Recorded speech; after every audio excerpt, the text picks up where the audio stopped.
আপনাদের এলাকায় কত হিন্দু মুসলিম মারা গেছে, কি হিন্দু কি মুসলিম মারা গেছে, গিয়ে দেখবেন লোকটা মারা গেছে, লোকটা মারা গেছে, গিয়ে দেখবেন লোকটা পেশাব ফিরে ফেলেছে।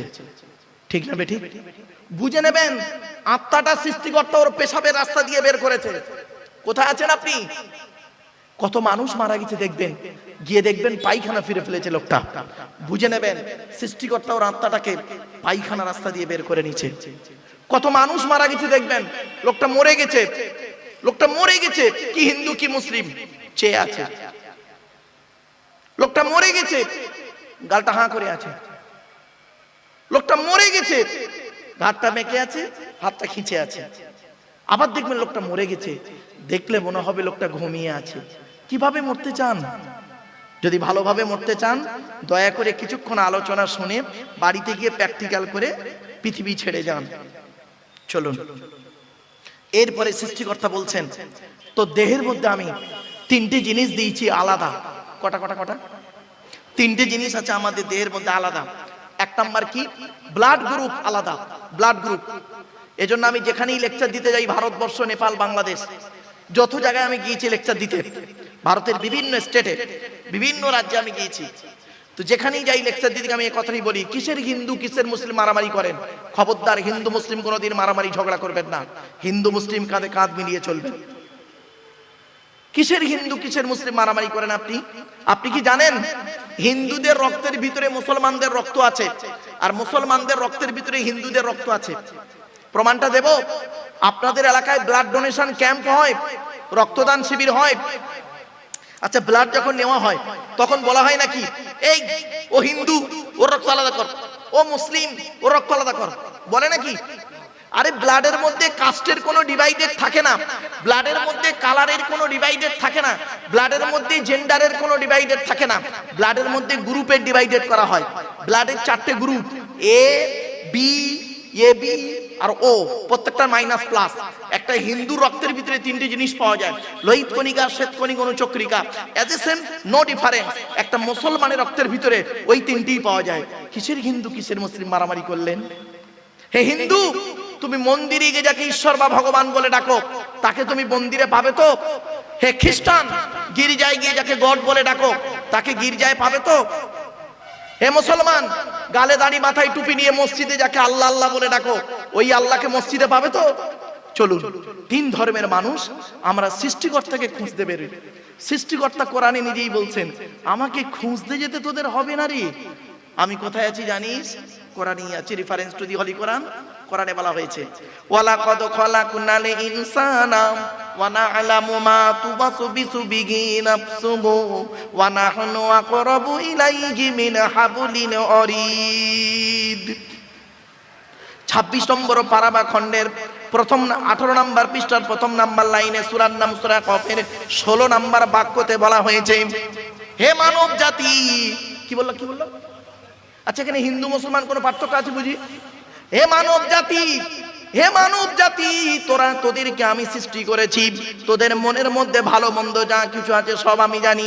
সৃষ্টিকর্তা বলছেন, শুনে রেখে দেন, আমি সৃষ্টিকর্তা কোথায় আছি জানিস? তোরা যেন কোনোদিন ভাববি না আমি সৃষ্টিকর্তা অনেক দূরে, না না না, আমি সৃষ্টিকর্তা তোর ঘাড়ের শিরারও নিকটবর্তী। একবার অন্তরে অন্তঃস্থল থেকে আমাকে সৃষ্টিকর্তা আল্লাহ বলে ডাক দে, আমি আল্লাহ তোরও ডাকে সাড়া দেব। আপনি ডাকুন না, আপনি ডাকুন, ডাকার মতো ডাকুন, ডাকার মতো আপনি সৃষ্টিকর্তাকে স্মরণ করুন। সৃষ্টিকর্তা আপনার ডাকে অবশ্যই সাড়া দেবে। আপনি তো ডেকেছেন অন্যভাবে। চলো একটা একটা করে বলে যাই। আসলে আমরা নিজেদের মধ্যে মারামারি করি কেন? সত্যিকারের এডুকেশনের অভাব, শিক্ষার অভাব। এজন্য আমি আপনাদেরকে অনুরোধ করে বলে যাচ্ছি, করজোড়ে নিবেদন করছি, ছেলে মেয়েকে সুশিক্ষায় শিক্ষিত করুন, সুশিক্ষায় শিক্ষিত করুন। আপনারা কি জানেন, এই যে আমার আগেই পীরজাদা উজায়ের সিদ্দিকী ভাইজান যে আলোচনা করছিলেন, কোরআনের উপরে হাদিসের উপরে বিভিন্ন দিক নিয়ে আলোচনা করছিলেন, আপনাদের ধারণা কি, আপনাদের কি মনে হয় কোরআন কি শুধু মুসলমানদের জন্য এসেছে? না, মানব জাতির কল্যাণের জন্য এসেছে কোরআন। কি নেবেন আপনি কোরআনে? আমাকে একজন প্রফেসর প্রশ্ন করেছেন, অমুসলিম প্রফেসর, সনাতন ধর্মের মানুষ, উনি হিন্দু মানুষ, হিস্ট্রি প্রফেসর। আমাকে বলছেন, মারুফ সাহেব আমি আপনার লেকচার কন্টিনিউ শুনি, এবং ভদ্রলোকের সঙ্গে কথা বলে যা বুঝলাম উনি কোরআন ভালো পড়তেও পারেন। আমাকে বলছেন মদ খাওয়া কি? তা আমি বললাম কোন ধর্মে? আচ্ছা বলুন, আপনাকে আমি যদি বলি মদ খাওয়া কি, আপনি কি বলবেন? হারাম বলবেন। আমি কিন্তু হারাম বলিনি ফট করে। কেন জানেন? কেন উনি একজন প্রফেসর লোক আর উনি প্রশ্ন করছেন আমাকে। আমি তখন চুপ করে, আমি বললাম, উনি বলছেন মদ খাওয়া কি, আমি তখন বললাম চুপ করে কোন ধর্মে? তখন উনি চুপ করে গেলেন। বললাম শুনুন, ইসলাম ধর্মে মদ খাওয়া হারাম, সুদ খাওয়া ইসলাম ধর্মে হারাম, শুকরের মাংস ভক্ষণ করা ইসলাম ধর্মে হারাম। উনি তখন আমাকে বলছেন যে ভাই, আমার এই প্রশ্নটা মনের মধ্যে খুব জাগে, আমি তো ইসলাম ধর্মের মানুষ নই, তাহলে আমি যদি শুকরের মাংস ভক্ষণ করি, আমি যদি মদ পান করি, তাহলে আমাকে সৃষ্টিকর্তা কেন পরকালে আমাকে শাস্তি দেবে? আমার কথা তো কোরআনে বলা হয়নি, আমি তো সনাতন ধর্মের মানুষ। হালাল খাবে কারা? যারা ইসলাম ধর্ম গ্রহণ করেছে তারা। আমি বললাম স্যার আপনি গোটা কোরআন পড়েছেন? যা তাই তো পড়লাম। বললাম স্যার কিছু একটা মিস্টেক হয়ে গেছে স্যার। বলছি সে কি? বললাম শুনুন, শুনে নিন, আপনারা শুনে যান, আজকে হিন্দু মুসলিম উভয় শুনে যান ভাই, অনুরোধ করে যাচ্ছি আপনাদের। কোরআনে 3 শ্রেণীর লোককে সৃষ্টিকর্তা বলেছেন, আল্লাহ বলেছেন হালাল খেতে। কয় শ্রেণীর লোক? কয় শ্রেণীর? 3 শ্রেণীর লোককে উনি আল্লাহ বলেছেন হালাল খেতে, কোরআনে আছে। উনি সঙ্গে সঙ্গে কাগজ আর কলম বের করে নোট করছেন। বলুন, 1 নাম্বার কোরআনে বলা হয়েছে নবী রাসূলদেরকে আল্লাহ হালাল খেতে বলেছেন। কাদের কাদের?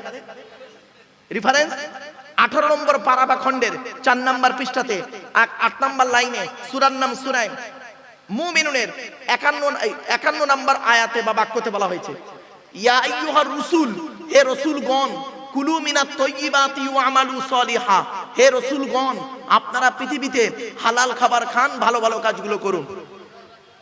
জি আচ্ছা বলে দিচ্ছি, নবী এবং রাসূলের মধ্যে পার্থক্যটা কি শুনে নিন।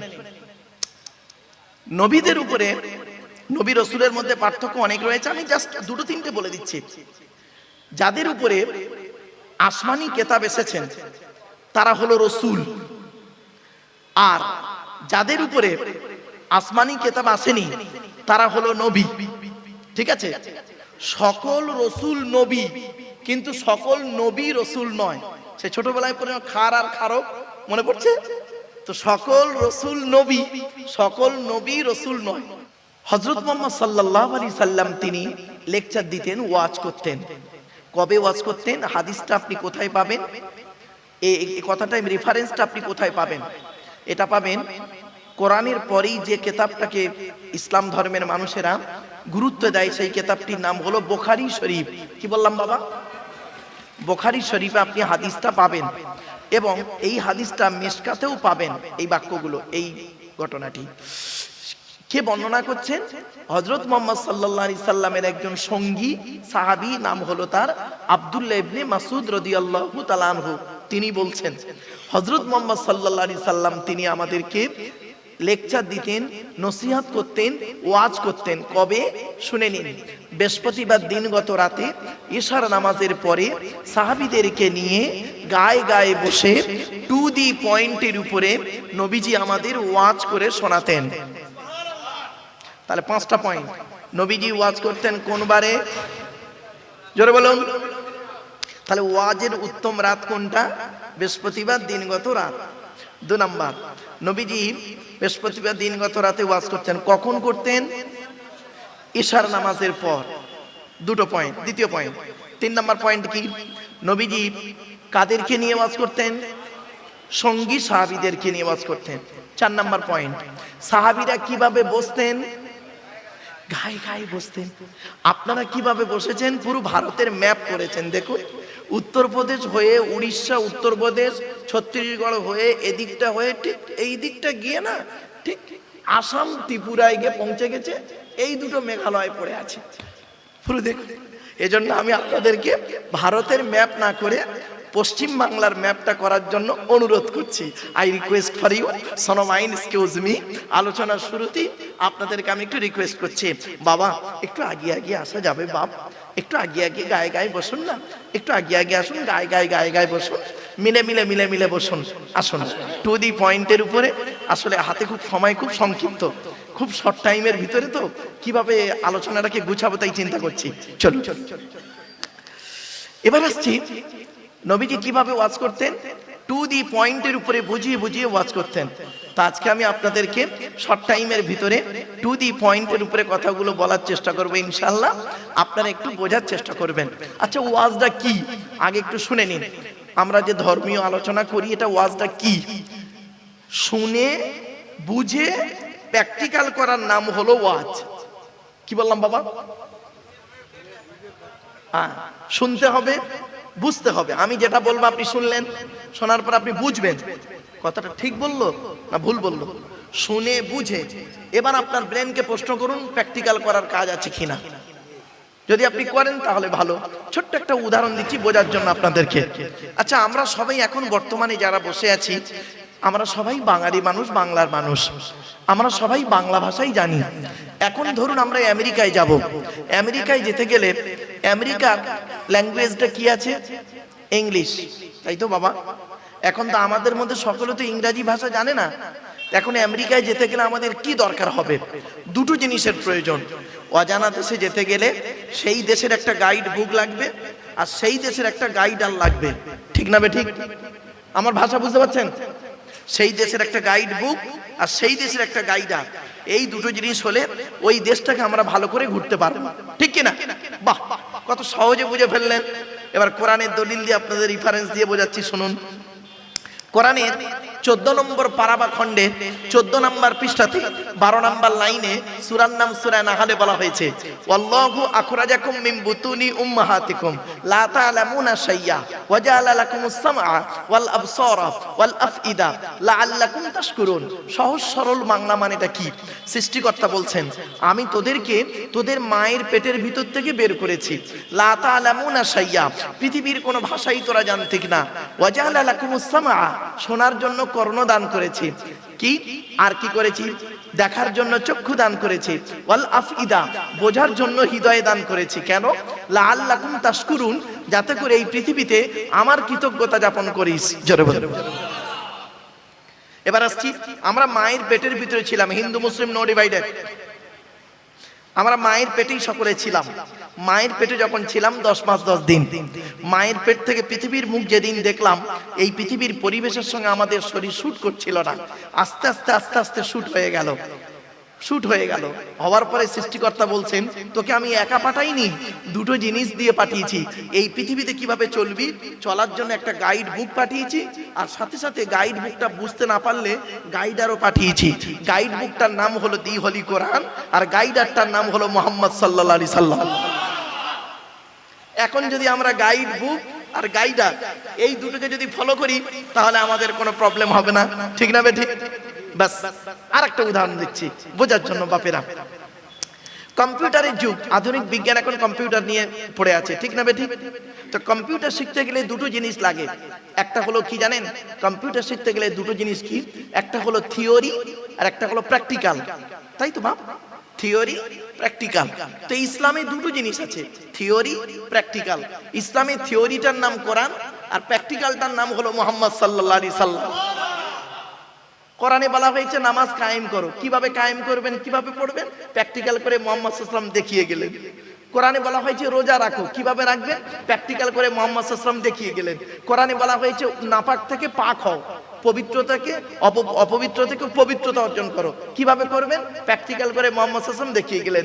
কোরআনে বলা হয়েছে মানুষের সঙ্গে ভালো আচরণ করো, কিভাবে করবেন? প্র্যাকটিক্যাল করে দেখিয়ে গেলেন মুহাম্মদ সাল্লাল্লাহু আলাইহি ওয়াসাল্লাম। তো আজকে যদি আমরা এই থিওরি আর প্র্যাকটিক্যাল এই দুটোকে নিয়ে যদি চলি, তাহলে আমাদের কোনো সমস্যাই থাকবে না। ঠিক না বে ঠিক?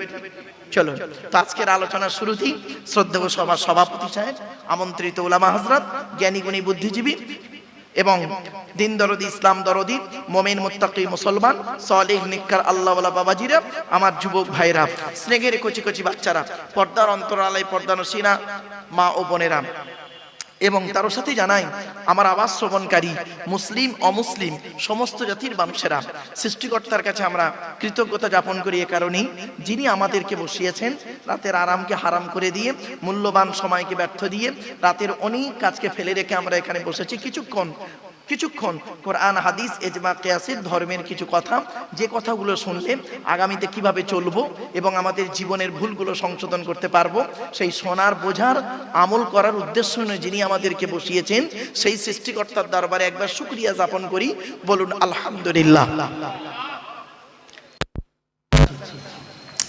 আমার সাথে সাথে একটু দয়া করে বলুন সুবহানাল্লাহ, সুবহানাল্লাহিল আযীম। এটি হলো বুখারী শরীফের হাদিস, আর বুখারী শরীফের প্রথম হাদিস হলো ইন্নামাল আ'মালু বিন্নিয়াত। এর বাংলা অর্থ হচ্ছে প্রত্যেকটা কাজ তার নিয়তের উপরে নির্ভর করে।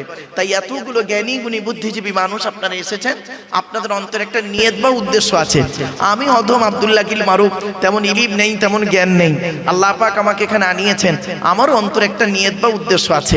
আমার নিয়তটা আপনারা কেউ জানেন না, আপনাদের নিয়তটা আমিও জানি না। সুতরাং উভয়ের নিয়ত যিনি জানেন তিনিই কে? আল্লাহ। ইন্নাল্লাহা আলিমুম বিদাতিস সুদূর, নিশ্চয়ই সৃষ্টিকর্তা প্রত্যেকের অন্তরের খবর জানেন। তাই আজকের এখানে যা কিছু আলোচনা হবে আপনাদের মাঝে আমার মাঝে, আজকের আলোচনার সাক্ষী থাকবে কে? আল্লাহ।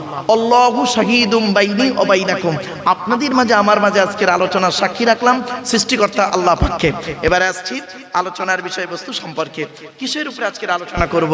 আজ আমি আপনাদের কাছে মাত্র 3টি বিষয়ের উপরে আলোচনা করব। কটি? 3টি বিষয়ের উপর আলোচনা করব।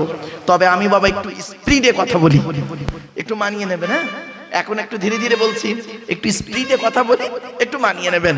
চলো, আজকে আমি আপনাদের কাছে 3টি বিষয়ের উপরে আলোচনা করব।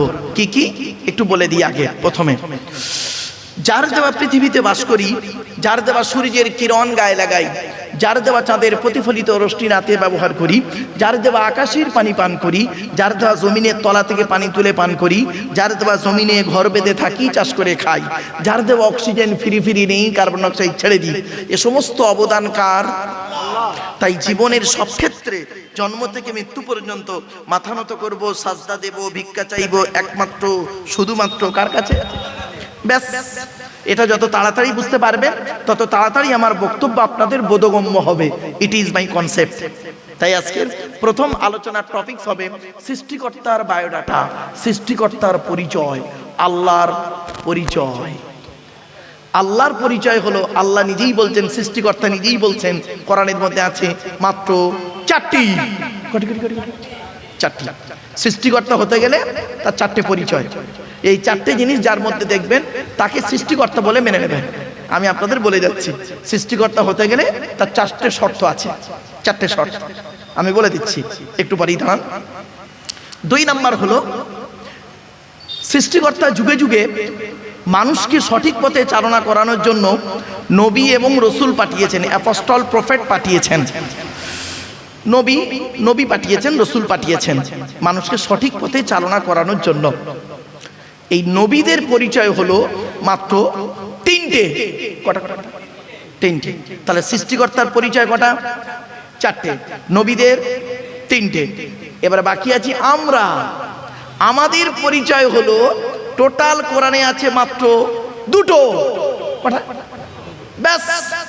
আজকে যদি সৃষ্টিকর্তার পরিচয়, আল্লাহর পরিচয় 4টে, নবীদের পরিচয় 3টে, আর আমাদের পরিচয় 2টো, এই 3টে বিষয় যদি আপনাদের বোঝাতে পারি তাহলে কষ্ট করে আপনাদের এখানে আসাটা সার্থক, আর জলসা দেওয়াটাও সার্থক। ঠিক না? ঠিক। ব্যাস, চলো শুরু করছি। তার আগে আর একটা কথা বলে নিচ্ছি বাপ, পৃথিবীর সব থেকে কঠিন কাজ কি জানেন? আমি আমার স্টুডেন্টদেরকে একদিন, MA সেকেন্ড ইয়ারের স্টুডেন্টদেরকে একদিন প্রশ্ন করছি, পৃথিবীর সব থেকে কঠিন কাজ কি বলতো, আর পৃথিবীর সব থেকে সহজ কাজ কি বল। তখন স্টুডেন্টরা পুরো চুপ হয়ে আছে, মাস্টার ডিগ্রি স্টুডেন্ট তো পুরো চুপ হয়ে আছে।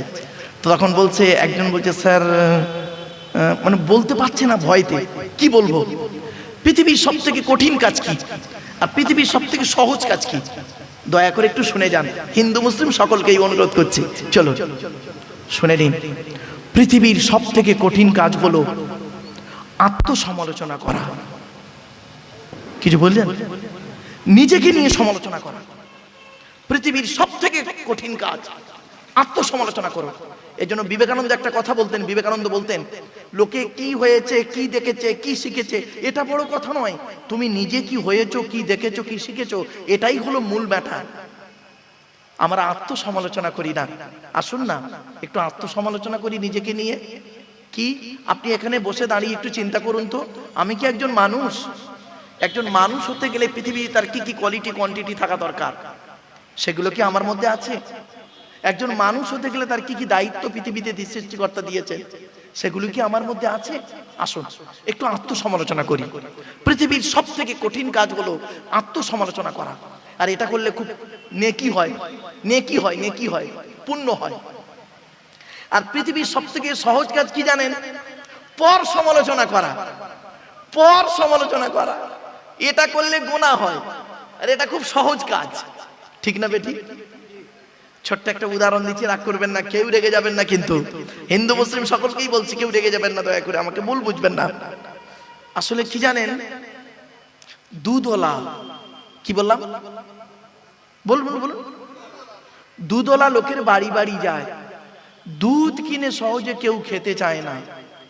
মদওয়ালা দোকান দিয়ে রাজার হাটে বসে আছে, ও মোটর সাইকেলে তেল পুড়িয়ে মদ কিনে খেয়ে মারামারি করে হাজি সাহেবের বেটা রমজান মাসে রাজারহাট থানার মধ্যে লকাবে চুম মেরে বসে আছে। দুধওয়ালা কোথায় গেছিল? ওর বাড়ি গেছিল, দুধ কিনে খায়নি। আসলে আমরা এমন মানুষ না, আমরা এমন মানুষ না, নিজের পাপের বাটখারা দিয়ে অন্যের পাপ ওজন করি। কিছু বুঝতে পারছেন? নিজের পাপের বাটখারা দিয়ে, মানে নিজে পাপ করে করে করে করে না একটা বড় বাটখারা করে ফেলেছি। বাটখারা, আপনারা বাটখারা বলেন তো নাকি? হ্যাঁ, নিজের পাপের বাটখারা দিয়ে নিজের পাপ কোনোদিন আমরা ওজন করিনি, মাপিনি, অন্যের পাপ ওজন করে। আমরা এমন মানুষ, আমরা এমন মানুষ না। দুধওয়ালাকে বলি, এই দুধে জল দিসনি তো, আর মদে জল মিশিয়ে খাই। আমরা এমন মানুষ না। 100 টাকা চোরকে, 100 টাকা চোরকে গাছে বেঁধে মারি, 1000 কোটি টাকার চোরকে স্টেজে তুলে ফুলের তোড়া দিয়ে সংবর্ধনা জানিয়ে স্যালুট জানাই। ঠিক না বেঠি? আমরা এমন মানুষ না। চালনি বোঝেন? চালনি, আপনারা কি বলেন? আটা চালে মা বোনেরা হিন্দু মুসলিম কি বলেন? চালন, চালন, ওই হলো, নেন চালন। আচ্ছা, চালনের পিছনে ছিদ্র কটা বলুন না? অসংখ্য। আর সূচের পিছনে ছিদ্র কটা? একটা। তো চালন একদিন সূচকে বলছে। কে বলছে? চালন। কাকে বলছে? সূচকে। চালন সূচকে বলছে, তোর পিছনে ছিদ্র কেন রে? তা সূচ কি উত্তর দেবে? আপনারাই বলুন। চালন সূচকে বলছে, তোর পিছনে ছিদ্র কেন বল? তা সূচ কি উত্তর দেবে? আমার তো একটা, তোর 1000টা। এজন্যই বললাম বাবা, মাইকের সামনে এসে কিছু বলে দেবার নাম বক্তা নয়। নেভার। মাইকের সামনে এসে কিছু বলে দেবার নাম বক্তা নয়। 3টে জিনিস কোনোদিন ব্যাকে আসে না। 1 নাম্বার, ধনুক থেকে তীরটা বের হয়ে গেলে ওই তীরটা আর কোনোদিন ব্যাকে আসে না। 2 নাম্বার, দেহ থেকে আত্মাটা বের হয়ে গেলে ওটা আর পৃথিবীতে রিটার্ন দেওয়া হয় না। 3 নাম্বার, জবান থেকে কথা বের হয়ে গেলে ওটা আর কোনোদিন রিটার্ন আসে না। এই জন্য মনে রাখবেন, ছোট্ট একটা উদাহরণ দিচ্ছি, রাগ করবেন না কেউ, প্লিজ রেগে যাবেন না, আমাকে ভুল বুঝবেন না। প্রাইমারি স্কুলের একজন টিচার, তিনি ক্লাস 1-এ গিয়ে একটা ক্লাস করেন 40 মিনিট। মাস গেলে তার স্যালারি হয় 30 থেকে 40,000 টাকার মধ্যে। ক্যালকাটা ইউনিভার্সিটির একজন লেকচারার, তিনি MA সেকেন্ড ইয়ারে গিয়ে একটা ক্লাস করেন 40 মিনিট। মাস গেলে তার মাইনে হয় 1,40,000 থেকে 50,000 টাকা। Between far difference. একটু বাড়ি থেকে ভাববেন, অনুরোধ করে বলে যাচ্ছি, আসুন টু দি পয়েন্টের উপরে কথাগুলো বলার একটু আমার সুযোগ দিন। আর আপনাদের কাছে আমার রিকোয়েস্ট, হিন্দু মুসলিম জৈন ব্রাহ্মণ খ্রিস্টান কুলি সাঁওতাল বাগদি দুলে জাতি ধর্ম বর্ণ নির্বিশেষে আসুন আমরা আলোচনা করি। দেখি না ধর্ম কাকে বলে, ধর্ম কি বলে একটু দেখি। চলুন ছোট্ট একটা উদাহরণ দিচ্ছি। যেদিন আমরা মায়ের পেট থেকে এসেছিলাম প্রত্যেকেরই একটাই নাম দিয়েছিল ডাক্তাররা। কটা নাম? একটা নাম দিয়েছিলেন। হিন্দু মুসলিম সকলের ডাক্তাররা একটাই নাম দিয়েছিলেন, কি বলতে পারেন? বেবি, বেবি, শিশু, শিশু। আর ব্র্যাকেটে লিখেছিল কি জানেন? এম অথবা এফ, মেল বা ফিমেল, কোনো নাম ডাক্তাররা দেয় না। তো আমরা যখন মায়ের পেট থেকে এলাম হিন্দু মুসলিম, একটাই নাম দিয়েছিল ডাক্তার, বেবি, শিশু। আর যেদিন আমরা মারা যাব হিন্দু মুসলিম, একটাই নামে লোক ডাকবে, কি জানেন? লাশ। কি বললাম? কি বললাম? লাশ, লাশ, লাশ। বুঝতে পারছেন? মনে রাখবেন, আমাদের প্রত্যেকের হিন্দু মুসলিম সবাই আসার রাস্তাটা ছিল একটা, যাওয়ার রাস্তা বিভিন্ন। আসার রাস্তা একটা, কি? বাপের পৃষ্ঠ হতে মায়ের পেটে থেকে পৃথিবীতে এলাম। যাওয়ার রাস্তা বিভিন্ন হয়ে গেছে। কিরকম? কেউ গিয়েছে শ্মশানে, কেউ গিয়েছে কবরে, কেউ গিয়েছে গর্তে, বিভিন্ন জায়গায়। আসার রাস্তাটা আমাদের এক, যাওয়ার রাস্তাটা কিন্তু আমাদের আলাদা। আসুন না, সৃষ্টিকর্তার আরাধনা উপাসনার পদ্ধতিটা আমাদের আলাদা হতে পারে। মানুষ হিসেবে প্রত্যেকেই কিন্তু আমরা আদমের সন্তান, ঠিক না ঠিক? চলো একটা একটা করে আমি আপনাদেরকে তুলে ধরছি। সৃষ্টিকর্তার পরিচয় কটা বলেছিলাম বাবা? চারটে। সৃষ্টিকর্তা নিজেই বলছেন, কুল, হে নবী আপনি বলুন, কুল, নবী বলুন, হুয়াল্লাহু আহাদ, সে সৃষ্টিকর্তা হলেন একক। দুই নাম্বার, আল্লাহুস সামাদ, সৃষ্টিকর্তা হলেন অমুখপেক্ষী। যিনি সৃষ্টিকর্তা হবেন তিনি কারোর মুখপেক্ষী হবেন না। সৃষ্টিকর্তা আমরা সবাই তার মুখপেক্ষী, ঠিক না বেঠিক? তিন নাম্বার, লাম ইয়ালিদ ওয়া লাম ইউলাদ, সৃষ্টিকর্তা কাউকে জন্ম দেয়নি আর সৃষ্টিকর্তাকেও কেউ জন্ম দেয়নি। চার number, it is very very important, কি? ওয়া লাম ইয়াকুল লাহু কুফুয়ান আহাদ, সৃষ্টিকর্তার সমকক্ষ কেউই নেই। এই হলো সৃষ্টিকর্তার চারটে পরিচয়। এই চারটে পরিচয় যার মধ্যে পাবেন আপনি তাকে সৃষ্টিকর্তা বলে মেনে নেবেন। আমি আপনাদেরকে অনুরোধ করে গেলাম, সৃষ্টিকর্তা হতে গেলে তার শর্ত হলো চারটে শর্ত। এক নাম্বার হলো কি? একক হতে হবে, একক। দু নাম্বার, সৃষ্টিকর্তা কারোর মুখপেক্ষী হবে না, সারা পৃথিবী তার মুখপেক্ষী হতে হবে। এবার আপনি দেখুন, তিন নাম্বার, সৃষ্টিকর্তা হতে গেলে তিনি কাউকে জন্ম দেবেন না, তাকে কেউ জন্ম দেবে না, তাকে যে জন্ম দেবে সেও তো সৃষ্টিকর্তা হয়ে গেল, ঠিক না বেটি? চার নাম্বার, সৃষ্টিকর্তা তিনিই হবেন, তার সমকক্ষ কেউ হবে না। কিছু বুঝতে পারছেন? এই চারটে পরিচয় যার মধ্যে পাবেন তাকে সৃষ্টিকর্তা বলে মেনে নেবেন। চলো এরপরে সৃষ্টিকর্তা বলছেন, হে পৃথিবীর মানুষ, আমি তোদেরকে সৃষ্টি করেছি, তো দেহের মধ্যে আমি চারটে জিনিস দিয়েছি গুরুত্বপূর্ণ। কটা কটা কটা? আমাদের দেহের মধ্যে চারটে জিনিস সৃষ্টিকর্তা দিয়েছেন গুরুত্বপূর্ণ। কি কি? চারটে অর্গান। এক নাম্বার ব্রেন, সৃষ্টিকর্তা বলছেন তোর ব্রেন দিয়েছি, ব্রেনটা নিয়ে ভালো চিন্তা করবি, লোকের গোঁজা মেরে মেরে বেড়াবি না, ভালো চিন্তা করবি, ব্রেনকে নিয়ে গবেষণা কর, চিন্তা কর। দু নাম্বার হচ্ছে হার্ট, তিন নাম্বার লিভার, চার নাম্বার কিডনি। এই চারটের একটা খারাপ হলে আপনি মারা যাবেন, ঠিক না বেটি? এরপরে সৃষ্টিকর্তা বলছেন তোর দেহের মধ্যে আমি 9টা ছিদ্র দিয়েছি। কটা কটা কটা? তাড়াতাড়ি। 9টা ছিদ্র দিয়েছি। 9টা ছিদ্র কি কি? কি হিন্দু কি মুসলিম কোনো পার্থক্য নেই। 9টা ছিদ্র আমাদের দেহের মধ্যে আছে। 2 চোখ, 2 নাক, 2 কান, একটা গাল, 7টা সামনে পেছনে। এই হলো 9টা ছিদ্র। এই 9টা ছিদ্রের যে কোনো একটা ছিদ্রের মাধ্যমে সৃষ্টিকর্তা আমাদেরকে ফেরেশতার দ্বারা আত্মা বের করে নেয়।